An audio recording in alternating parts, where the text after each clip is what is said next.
Hello students, আমার চ্যানেলে তোমাদের স্বাগত। শুরু করছি ক্লাস 12 ফোর্থ সেমিস্টার ইতিহাস এবং সাজেশনের ক্লাস। ঠিক আছে, তো ক্লাস 12 ফোর্থ সেমিস্টার তোমাদের ইতিহাসের সাজেশন তোমরা দেখতে পাচ্ছ। তো প্রথম থেকে শেষ পর্যন্ত ভিডিওটা দেখবে। ঠিক আছে, এখন থেকে এই প্রশ্নগুলোকে রেডি করবে, কারণ তোমাদের কিন্তু পরীক্ষা 12 ফেব্রুয়ারি 12ই ফেব্রুয়ারি থেকে শুরু হয়ে, অর্থাৎ হাতে কিন্তু মাত্র আর 4 মাসেরও বেশি সময় নেই, 3.5 মাস মতো সময় আছে।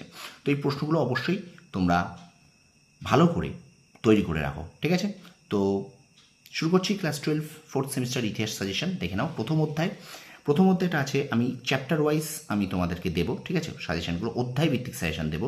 দেখো, প্রথম অধ্যায় আছে বিদ্রোহ এবং ব্রিটিশ রাজ। তো দেখে নেই এই অধ্যায় থেকে কী কী আসবে।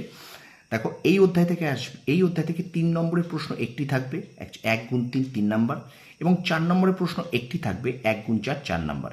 তাহলে টোটাল 3 যোগ 4 7 নাম্বার। কি বললাম? তাহলে এই অধ্যায় থেকে 3 নম্বরের প্রশ্ন একটি থাকবে, 1 গুণ 3 সমান 3 নাম্বার। 4 নম্বরের প্রশ্ন একটি থাকবে, 1 গুণ 4 4 সমান 3 যোগ 4 7 নাম্বার। ঠিক আছে, এবার চলো আমরা চলে যাই। এই প্রতিটি প্রশ্নের মান 3 অথবা 4।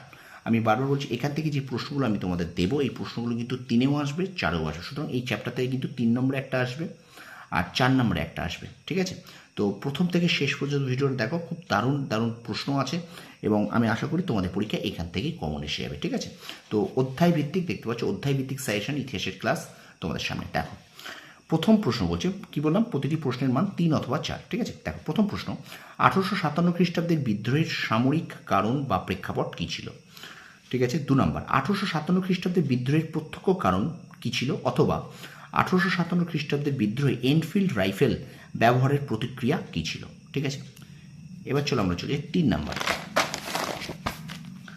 দেখো, 3 নম্বর প্রশ্ন বলছে, 1857 খ্রিস্টাব্দের বিদ্রোহে যোগদানকারী বিভিন্ন সামাজিক শ্রেণীর উদ্দেশ্য কী ছিল? কি বললাম? 1857 খ্রিস্টাব্দের বিদ্রোহে যোগদানকারী বিভিন্ন সামাজিক শ্রেণীর উদ্দেশ্য কী ছিল? 4 নম্বর, দেখো, ঝাঁসির রানী লক্ষ্মীবাঈ স্মরণীয় কেন? 5 লেখো, টিকা লেখো, 1857 খ্রিস্টাব্দের বিদ্রোহের সময় হিন্দু মুসলিম ঐক্য। কি বলছে? 1857 খ্রিস্টাব্দের বিদ্রোহের সময় হিন্দু মুসলিম ঐক্য।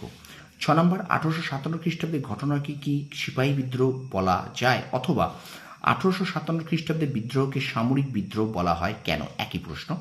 ওকে। 7 নম্বর, 1857 খ্রিস্টাব্দের বিদ্রোহকে কি প্রথম স্বাধীনতা যুদ্ধ বলা যায়? ওকে। এবং শেষ প্রশ্ন দেখো, মহারানীর ঘোষণাপত্র কী ছিল, বা মহারানীর ঘোষণাপত্রের গুরুত্ব কী? ঠিক আছে, তো এই 8টি প্রশ্ন তোমরা অবশ্যই রেডি করে রাখো। আশা করছি এখান থেকে তোমরা এইচএস অর্থাৎ ফোর্থ সেমিস্টার ইতিহাসে তোমরা এখান থেকেই কমন পেয়ে যাবে। 3 এবং 4 নম্বর এখান থেকে তোমরা, এই 7 নাম্বার তোমরা এখান থেকে অবশ্যই কমন পাবে। ঠিক আছে, তো ভিডিওটা ভালো লাগলে অবশ্যই লাইক করবে, কমেন্ট করবে, বন্ধুদের মাঝে বেশি করে শেয়ার করবে। আর আমার চ্যানেলে যদি নতুন হয়ে থাকো, বারবার বলছি চ্যানেলটাকে সাবস্ক্রাইব করো। এই ধরনের সাজেশন কিন্তু আমি এবার দিতে থাকবো। ক্লাস 11-এর সেকেন্ড সেমিস্টার এবং ক্লাস 12-এর ফোর্থ সেমিস্টারের সাজেশন কিন্তু আমি দিতে থাকবো। ঠিক আছে, তো তোমরা সফল হও, তোমাদের সাফল্য কামনা করি। ধন্যবাদ। আর অবশ্যই আমার চ্যানেলটাকে সাবস্ক্রাইব করো, পাশে থাকা বেল আইকনটি প্রেস করে রাখো। তোমরা সফল হও, তোমাদের সাফল্য কামনা করি। ধন্যবাদ।